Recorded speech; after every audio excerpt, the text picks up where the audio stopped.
Good morning, class. Today, new chapter, and the name of the new chapter is unitary method. Okay, I can see that there is a minimum participation in the work given, assigned from my side.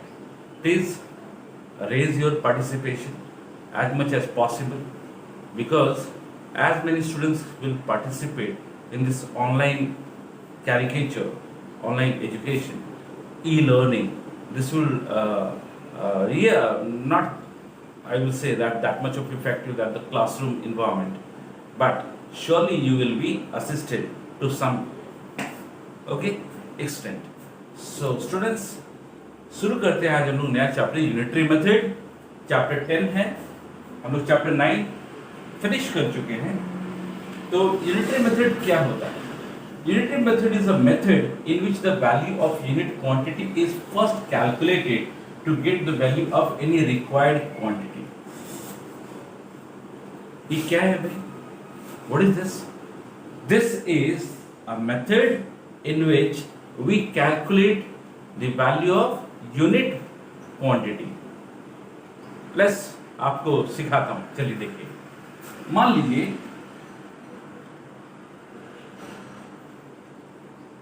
number of sweets and this is the cost of sweets.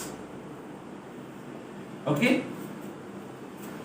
मैंने आपको बोला कि आप जाओ quality sweets या किसी दुकान, मिठाई दुकान, और 5 मिठाई लेकर के आओ, है ना, 5 रसगुल्ले लेकर के आओ। तो नंबर ऑफ स्वीट्स कितने हैं? 5, और आपने उस 5 रसगुल्ले का दाम 50 रुपया दिया। कितना दिया स्टूडेंट्स? 50 रुपीज। यस, और तो आपने ये अंदाजा लगा लिया होगा कि एक का कितना वैल्यू हुआ, है ना। तो आपने ये अंदाजा लगाया होगा, और अगली बार जब आप जाते हैं, है ना, और अगली बार आपको जब भेजा जाता है तो कहा जाता है कि इस बार 8 मिठाई लेकर के आओ। तो क्या इस बार वही 50 रुपया लगेगा? नहीं। क्यों? क्योंकि 5 मिठाई का दाम 50 रुपया लगा, है ना, तो 5 मिठाई में 50 रुपये में आया, है ना। तो 1 स्वीट का वैल्यू कितना हो गया? आपने कैलकुलेट किया, सीधे 50/5 डिवाइड कर दिया और बोला कि 10 रुपया दाम होगा। तो 8 मिठाई का दाम कितना हो गया? 80 रुपीज। ओके, तो आपको हमने यहां पे देखा कि भाई 5 से 8 हो गया क्वांटिटी, यानी कि नंबर ऑफ स्वीट्स की क्वांटिटी बढ़ी। तो नंबर ऑफ स्वीट की क्वांटिटी जब 5 से 8 हुई तो कॉस्ट ऑफ स्वीट्स भी 50 से 80 हुआ, बढ़ा, है ना। क्या देखा आपने? नंबर ऑफ स्वीट्स जब 5 था तो कॉस्ट ₹50 था। नंबर ऑफ स्वीट्स 8 था तो कॉस्ट ऑफ स्वीट्स 80 हुआ, है ना। बढ़ा, ये बढ़ा तो ये भी बढ़ा। अगर अगली बार मैं आपको बोलूं कि आप 3 मिठाई लेकर के आओ, तो क्या 80 रुपीज लगेंगे? नहीं, 30 रुपीज लगेगा। तो अब आप इससे कंपेयर कीजिए कि 5 मिठाई से हमने घटा दिया, 3 मिठाई कर दी, तो ये 3 क्वांटिटी यानी कि नंबर ऑफ स्वीट्स घटाया, तो कॉस्ट ऑफ स्वीट्स भी 50 से 30 हो गई। तो हम लोग क्या देख रहे हैं कि इसको स्टैंडर्ड मेजर्स मान रहे हैं, है ना। तो जब एक बढ़ता है, नंबर ऑफ स्वीट्स अगर बढ़ता है तो कॉस्ट ऑफ स्वीट भी बढ़ता है। अगर नंबर ऑफ स्वीट्स घटता है तो कॉस्ट ऑफ स्वीट्स भी घटता है। ओके, ऐसे वेरिएशन को जिसमें एक क्वांटिटी दूसरे क्वांटिटी के साथ साथ बढ़े और घटे, है ना, तो उसे हम लोग बोलते हैं डायरेक्ट वेरिएशन। ओके स्टूडेंट्स, तो ऐसे जगह पर हम लोग मान लिए कि x एक क्वांटिटी है और y एक क्वांटिटी है। ओके, तो x और y क्या हो रहा है? x बढ़ रहा है तो y भी बढ़ रहा है, x अगर घट रहा है तो y भी घट रहा है ना। मतलब डायरेक्टली उस पर इफेक्ट पड़ रहा है, इसीलिए उसको कहते हैं हम लोग डायरेक्ट वेरिएशन। तो x proportion, direct proportion y लिखा जाता है। ठीक, अब ये प्रोपोर्शन जब हटाएंगे और इक्वल जब देंगे तो हम लोग एक कांस्टेंट वैल्यू देते हैं। वो कांस्टेंट वैल्यू मान लिया कि k है। k क्या है स्टूडेंट्स? Constant value. तो k इंटू वाई लिखा। अब y को अगर इधर ले आए तो x by y equal to k। अब ये k एक्चुअल में क्या है? यूनिट वैल्यू है। k कांस्टेंट जो है वो क्या है? यूनिट वैल्यू, मतलब एक का दाम कितना। तो एक का दाम पता करने के लिए हम लोगों को एक क्वांटिटी को दूसरे क्वांटिटी से डिवाइड करना पड़ेगा। This method is called direct variation. Alright, ये पूरा एक्सरसाइज 10A इसी पे बेस्ड है। जितने भी वर्ड प्रॉब्लम्स हैं सब इसी पे बेस्ड है, डायरेक्ट वेरिएशन पर। ओके, और नेक्स्ट एक्सरसाइज आपका जो है 10B वो कंप्लीटली बेस्ड है इनवर्स वेरिएशन। आइए अब इनवर्स वेरिएशन समझते हैं। स्टूडेंट्स, इनवर्स वेरिएशन में क्या होता है, कैसे होता है? हमने देखा डायरेक्ट वेरिएशन में कि एक क्वांटिटी बढ़ती है तो दूसरी क्वांटिटी भी बढ़ जाती है, एक क्वांटिटी घटती है तो दूसरी क्वांटिटी भी घट जाती है। इनवर्स में ऐसा नहीं होता है। इनवर्स में अगर एक क्वांटिटी बढ़ती है तो दूसरी क्वांटिटी घटती है। ओके, अगर एक क्वांटिटी घटती है तो दूसरी क्वांटिटी बढ़ती है। आइए आपको समझाते हैं कैसे होता है इनवर्स वेरिएशन। स्टूडेंट्स, सपोज कीजिए कि एक बिल्डिंग बनाने के लिए कॉन्ट्रैक्ट दिया गया है ना, एक कॉन्ट्रैक्टर को, और कॉन्ट्रैक्टर के पास नंबर ऑफ वर्कर्स सपोज कीजिए कि वो 30 है ना। नंबर ऑफ वर्कर्स कितने हैं? 30। और ये 30 वर्कर्स बोलते हैं कि हम लोग इस पूरी बिल्डिंग को 60 डेज में कंप्लीट कर देंगे। कितने दिन में? 60 डेज में कंप्लीट कर देंगे। 30 वर्कर्स कहते हैं ये बड़ा सा बिल्डिंग ये 60 दिनों में हम लोग बना देंगे। ओके, तो अगर मैं कंडीशन यहां पे पुटअप करूं कि भाई नंबर ऑफ वर्कर्स बढ़ा दूं, 30 के बजाय वर्कर की संख्या डायरेक्टली डबल कर दूं, नंबर डबल कर दूं। ओके, तो हमने क्या किया? नंबर ऑफ वर्कर्स बढ़ा करके 60 कर दिया, है ना। देखो यहां पे बढ़ रहा है नंबर ऑफ वर्कर्स। तो अगर नंबर ऑफ वर्कर्स बढ़ाया तो क्या अभी 60 डेज लगेंगे या उससे ज्यादा लगेंगे या उससे कम लगेंगे? आपको क्या लगता है? हाँ स्टूडेंट्स, श्योरली यहां पर कम दिन में काम खत्म हो जाएगा, है ना। 60 डेज में 30 वर्कर्स ने बोला कि खत्म कर देंगे, लेकिन अगर नंबर ऑफ वर्कर्स मैंने 60 कर दिया, डबल कर दिया, तो नंबर ऑफ डेज घटेगा, रिड्यूस होगा। यस और नो? यस, घटेगा। तो स्टूडेंट्स, हम लोग यहां कहेंगे कि नंबर ऑफ डेज बिल्कुल घट जाएगा, है ना। अब ये स्टैंडर्ड मेजर्स मान लीजिए। अब मैं क्या करता हूं कि नंबर ऑफ वर्कर्स एकदम हाफ 15 दिन में बोलता हूं कि कंप्लीट 15 वर्कर जो है 15 वर्कर देता हूं 30 के बजाय। वो कॉन्ट्रैक्टर के पास 15 ही आ पाते हैं, 30 नहीं आ पाते, आधा आ पाता है। तो जो उसे बोलता है कि 60 डेज में कंप्लीट करेंगे, है ना, तो नंबर ऑफ वर्कर्स अगर घट गया है, कैन यू सी 30 से 15 हो गया है, तो नंबर ऑफ डेज क्या होगा? ये भी घट जाएगा? नहीं। क्या ये डायरेक्ट वेरिएशन की तरह है? नहीं। तो ये बढ़ जाएगा, इसको 120 दिन लग जाएंगे बनाने में, है ना। तो यहां पर आपने देखा कि एक क्वांटिटी बढ़ती है तो दूसरी घटती है, एक क्वांटिटी घटती है तो दूसरी बढ़ती है। ओके, ऐसे वेरिएशन को हम लोग क्या बोलते हैं स्टूडेंट्स? Inverse variation. तो हम लोग इनवर्स वेरिएशन कैसे लिखते हैं? x प्रोपोर्शन इनवर्स, यानी कि y to the power -1 inverse है। यस, एक्सपोनेंट में आपने पढ़ा होगा इनवर्स का मतलब। तो x proportion y to the power -1 मतलब क्या हुआ? 1/y।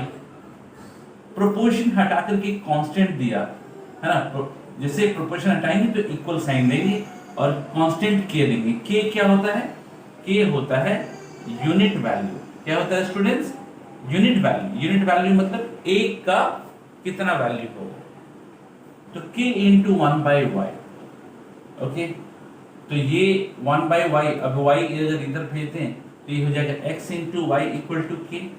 तो इनवर्स वेरिएशन में यूनिट वैल्यू को निकालने के लिए हम लोग दोनों क्वांटिटी को एक दूसरे से पहले मल्टीप्लाई करते हैं। ओके, जैसे आपको यहां समझा रहे, 30 वर्कर्स 60 डेज में कंप्लीट करता है।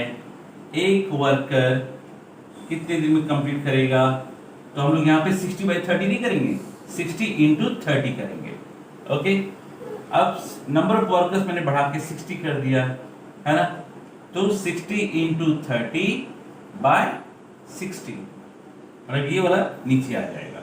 अब ये 60 कट गया, ये 30 डेज में काम को कंप्लीट करेंगे। ओके, अगर इसकी जगह 15 होता तो कुछ नहीं, 15 नीचे आ जाता। Understood? So this is the concept for both the exercises 10A and 10B। और यकीन मानिए अगर आपको ये समझ में आ गया तो आपको कॉन्सेप्ट अगर क्लियर हो गया तो आपको 10A और 10B बहुत ही आसान लगेगा बनाना, कहीं प्रॉब्लम नहीं आएगी। ओके, तो let's start the exercise 10A। Exercise 10A, question number 1. The cost of 9 liters of milk is rupees 378. How much will 15 liters of milk cost? कह रहा है कि 9 लीटर दूध का कॉस्ट है 378, मिल्क का कॉस्ट है 378। तो अगर 15 लीटर हम लेंगे तो हमें कम दाम देना पड़ेगा? नहीं, दाम हमें ज़्यादा देना पड़ेगा। तो लॉजिकली आपको समझ में आ गया कि ये कैसा वेरिएशन है? डायरेक्ट वेरिएशन है। ओके, तो स्टूडेंट्स डायरेक्ट वेरिएशन हम लोग यहाँ पे समझ गए कि है, तो हम लोग यहाँ पे यूनिट वैल्यू निकालने के लिए क्या करेंगे? एक क्वांटिटी को दूसरी क्वांटिटी से भागा, डिवाइड करेंगे। तो यहाँ लिखेंगे cost of 9 litres of milk is equal to rupees 378। तो cost of 1 litre of milk कितना हो जाएगा students? 378/9। Now how much of milk? 15 litres. तो cost of 15 litres of milk, so this will be like 378/9 into 15. अब now we will solve this one. तो 9 4 जा 36, 9 2 जा 18, right? Now 42 and 15 will be calculated.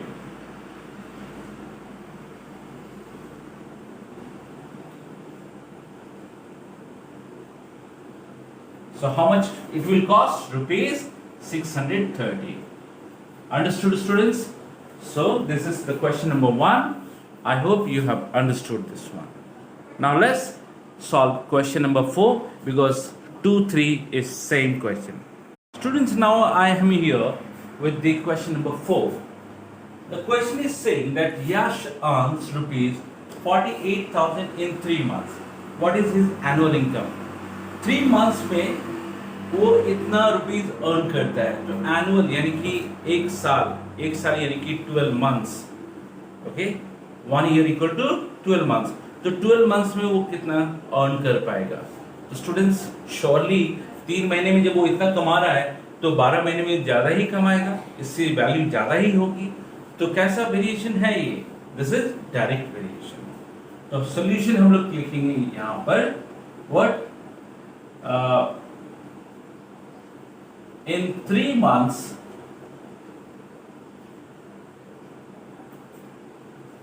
Yash earns rupees 48,000. So in 1 month Yash earns rupees 48,000 by 3। क्यों 3?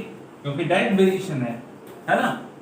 तो annual income यानी कि 1 year equal to 12 months, तो यहाँ पे हम लोग लिखेंगे इन 12 months Yash earns ₹48,000 by 3 into 12, है ना।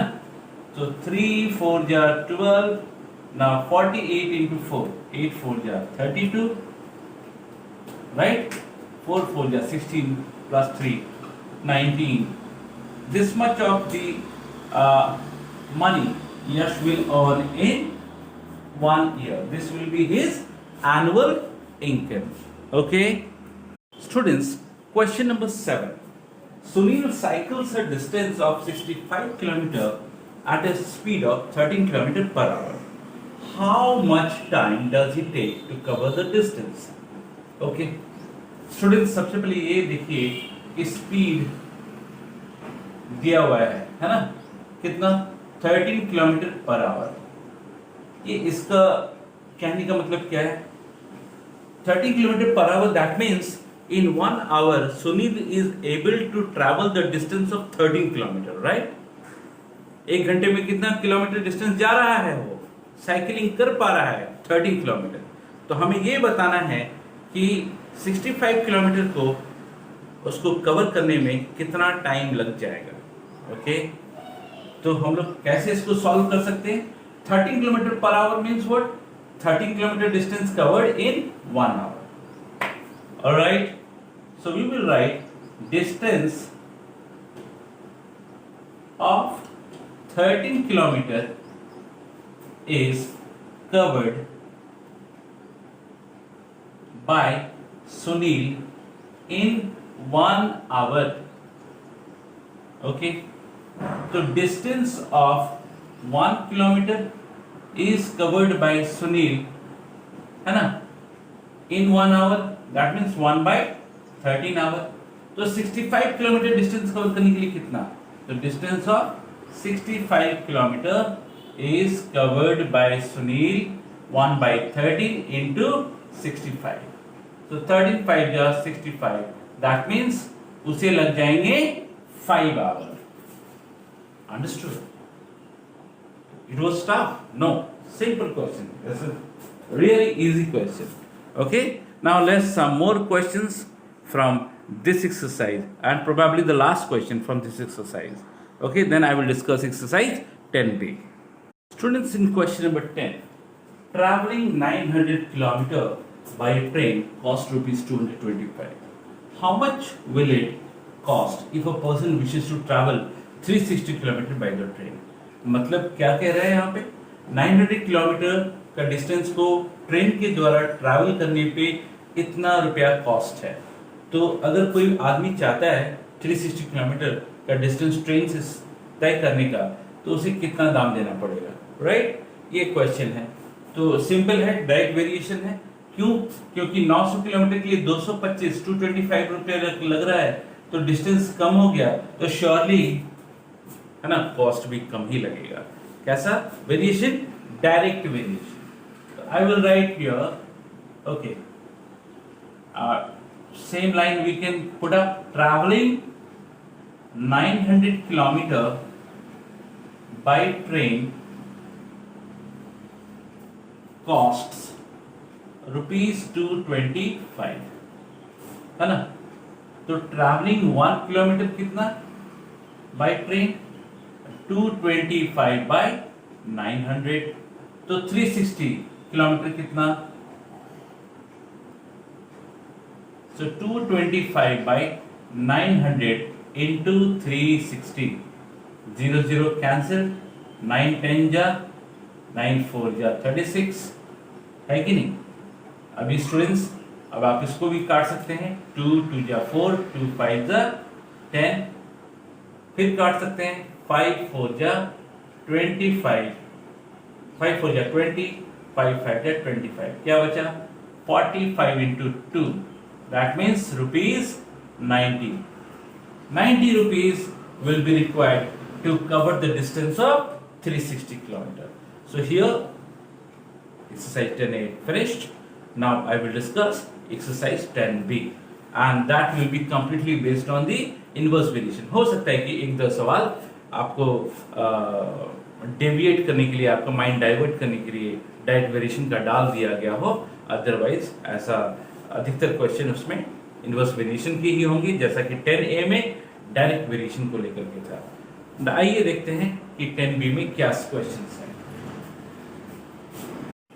Students, exercise 10B question number 1। In question number 1, a contractor employed 210 workers to build a house in 60 days. After 12 days, it was joined by 70 more men. Okay, in how many days will the remaining work be finished? देखिए students, number of workers 210 है और they are asked to finish off the thing in 60 days, है ना। लेकिन कुछ दिनों के बाद 70 और वर्कर्स आ जाते हैं, 70 मोर वर्कर्स ज्वाइन देम, है ना। तो टोटल नंबर ऑफ वर्कर्स बढ़ जाएंगे, तो क्या होगा, कम ही दिन में काम कंप्लीट हो जाएगा। तो ये कैसा वेरिएशन है स्टूडेंट्स? इनवर्स वेरिएशन है। ऑलराइट, तो हम लोग यहाँ पे क्या लिखेंगे, here 210 workers, okay, to build a house, in 60 days. All right. अब नंबर ऑफ वर्कर्स कुछ दिन के बाद बढ़ जा रहे हैं, है ना। तो न्यू नंबर ऑफ वर्कर्स क्या है, हम लोग कहेंगे ऑलरेडी 210 था, now 70 of them have joined in this one। तो कितना हो गया स्टूडेंट्स? टोटल हो गया 280। तो 210 वर्कर्स 60 डेज में कंप्लीट कर रहे हैं, एक घर को बना रहे हैं, है ना। तो 280 वर्कर्स श्योरली उससे कम टाइम में बना देंगे। तो कैसा वेरिएशन? Inverse variation. तो इनवर्स वेरिएशन में यूनिट वैल्यू यानी कि वन वर्कर का काम निकालने के लिए हम लोग क्या नहीं करते हैं, डिवाइड नहीं करते हैं, क्या करेंगे, मल्टीप्लाई। तो यहाँ पे हो जाएगा 60 इंटू 210। 60 बाई 210 मत लिख देना, ओके। वो किस में होता है? डायरेक्ट वेरिएशन में। तो कितने वर्कर्स हैं हमारे पास? Total number of workers 280। तो 280 workers to build a house, that means 60 into 210 by 280। इसको सॉल्व करेंगे हम लोग। 0 0 getting cancelled, 7 3 जा 7 4 जा 28, 4 15 times it will get cancelled, so 15 into 3 45 days में ये 280 वर्कर्स इस काम को फिनिश अप कर देंगे। Understood? This is a case of inverse variation. Inverse variation. So in case of inverse variation unit value निकालने के लिए एक क्वांटिटी दूसरी क्वांटिटी से डिवाइड ना होकर के मल्टीप्लाई होती है। Clear? Now let's solve another question from the exercise. Students, question number 2 and question number 3 को डिस्कस करते हैं, क्योंकि ये आपको कहीं ना कहीं डाइवर्ट करने की कोशिश की गई है। क्वेश्चन नंबर 2 क्या कहता है? At a particular time of a day 7 metre high pole, 7 metre high pole, suppose कीजिए कि ये AB 7 मीटर का एक पोल है, ठीक है। अब ये शैडो कास्ट करता है 8.2 मीटर दूर पर। तो यहां पर सपोज कीजिए यहां से यहां डिस्टेंस ये 8.2 मीटर का यहां पर ये शैडो बना रहा है, ठीक है। AB एक पोल है और ये शैडो AB का 8.2 मीटर दूर बन रहा है। अब कहता है कि what is the height of building, है ना, जिसका शैडो 20.5 है। अब ये कह रहा है कि एक शैडो का जो है 20.5 मीटर लॉन्ग है ना। तो बताइए कि उस बिल्डिंग का हाइट कितना होगा। तो श्योरली अगर शैडो का तुम्हारा ज्यादा है लेंथ, तो बिल्डिंग का भी लेंथ ज्यादा होगा। तो स्टूडेंट्स ये इनवर्स नहीं है, क्या है ये? डायरेक्ट वेरिएशन, हम लोग इसको डायरेक्ट वेरिएशन से सॉल्व करेंगे। ओके, देखिए we will write here 8.2 meter long shadow of pole has length of, कितना लेंथ है स्टूडेंट्स, 7 मीटर। ओके, आप समझ गए हैं तो ये पार्ट मैं मिटा दूं। 7 मीटर, तो 1 मीटर लॉन्ग शैडो ऑफ पोल के लिए, है ना, तो 7 मीटर बाय 8.2, तो अभी पोल का तो नहीं निकालना है ना। तो उसी तरीके से अब हम लोग किसका निकालेंगे, हम लोग निकालेंगे बिल्डिंग का, और दोनों को इक्वलाइज करेंगे। तो students 20.5 metre long shadow of building has length of, what is length of building we are not knowing, let it consider x meter। तो 1 का कितना है ना, तो हम लोग यहाँ पे लिखेंगे x by 20.5। ओके, तो ये आपका हो गया 7 बाय 8.2 और ये हो गया x बाय 20.5। क्रॉस मल्टीप्लिकेशन करेंगे, थोड़ा सा अलग हो गया यहाँ पे, तो x into 8.2 equal to 20.5 into 7, cross multiply किया इस तरीके से, x equal to 20.5 into 7 by 8.2। आप इसको सॉल्व करेंगे तो you will get the length of building, height of building। okay, so this is the solution for question number 2। तो ये थोड़ा सा हटके अलग सवाल था, इसलिए इसको बताना जरूरी था। Okay students,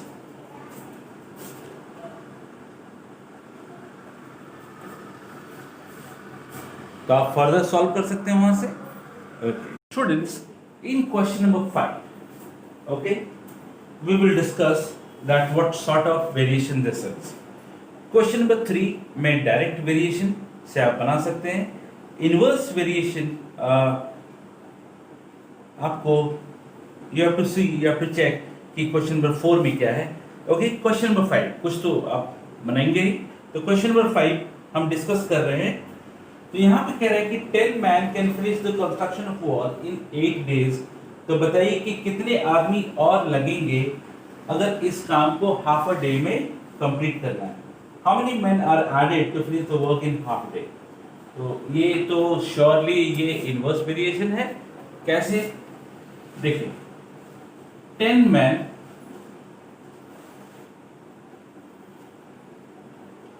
finish the work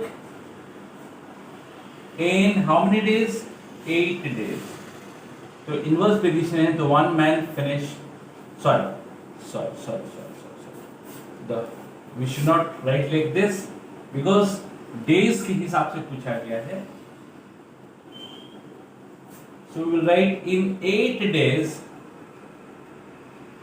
okay, wall is constructed by 10 men। तो in 1 day wall is constructed, that means what, 10 into 8।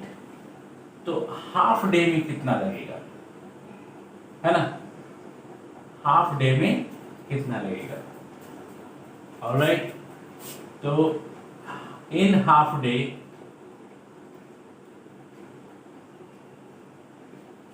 10 into 8 by half, है ना। So 10 into 8 by half can be calculated further। क्या हम लोग इसको calculate कर सकते हैं, है ना। तो लेट्स सी कितना होगा? तो स्टूडेंट्स हम लोग यहाँ पर ये सॉल्व करेंगे तो ये 2 ऊपर आ जाएगा, तो 10 इंटू 8 इंटू 2, 8 टू जा 16, 16 10 जा 60, 160 मैन हाफ डे में खत्म करने के लिए चाहिए। तो हमें ये पूछा गया कि और कितने आदमी लगेंगे, तो 10 मैन तो ऑलरेडी है ना, तो रिक्वायर्ड नंबर ऑफ मैन पहले से 10 है, हमें चाहिए 160, तो 160 माइनस 10 दैट मीन्स 150 मैन हमें और लगेंगे to finish off the construction work here. Okay, now let's move to another question. Students, now I am discussing question number 9. Okay, question number 5 I have just discussed.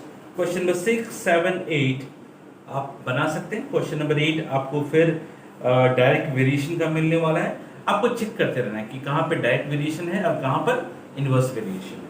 Okay, तो question number 9 कहता है कि Ganesh used 3 kg of sugar to make 42 pieces of sweets. For making 70 pieces of sweets, how much sugar is required? Simple question. अगर 42 sweets बनाने हैं तो 3 kg sugar लग रहा है, 70 पीस ऑफ स्वीट्स बनाने अगर होंगे तो शुगर डेफिनेटली ज्यादा लगेगा। तो कैसा क्वांटिटी है ये, कैसा वेरिएशन है ये? डायरेक्ट वेरिएशन है। तो हम लोग यहां पे लिखेंगे to make 42 pieces of sweets, okay, 3 kg sugar is needed. So to make 1 piece of sweets, that means 3 by 42 sugar is needed. तो कितना पीस बनाना है? 70 पीसेस बनाना है। So 3 by 42 into 70. So 7 10 जा 7 6 जा 42, 3 2 जा 6, 2 5 जा 10, यानी कि हमें लगेगा 5 kg of sugar. Okay students, and question number 10 is also easy. If 50 men can dig a trench in 60 days, in how many days will 75 men dig the same trench? Yes, 50 लोग 60 days में एक गड्ढा को खोद देते हैं, है ना, तो 75 लोग, यानी कि नंबर ऑफ मैन जब बढ़ जाएगा तो नंबर ऑफ डेज रिड्यूस कर जाएगा, that means inverse variation. You can solve? Yes, likewise already we have solved this questions. So students, this whole week you all will complete this chapter 10. All right, exercise 10a and exercise 10b, both these exercises must be finished off. So students, your homework is to finish exercise 10a and exercise 10b. I will keep giving you the home assignment. Okay, don't worry about that. I will be there all over the week, so you just follow the things up. Thank you very much.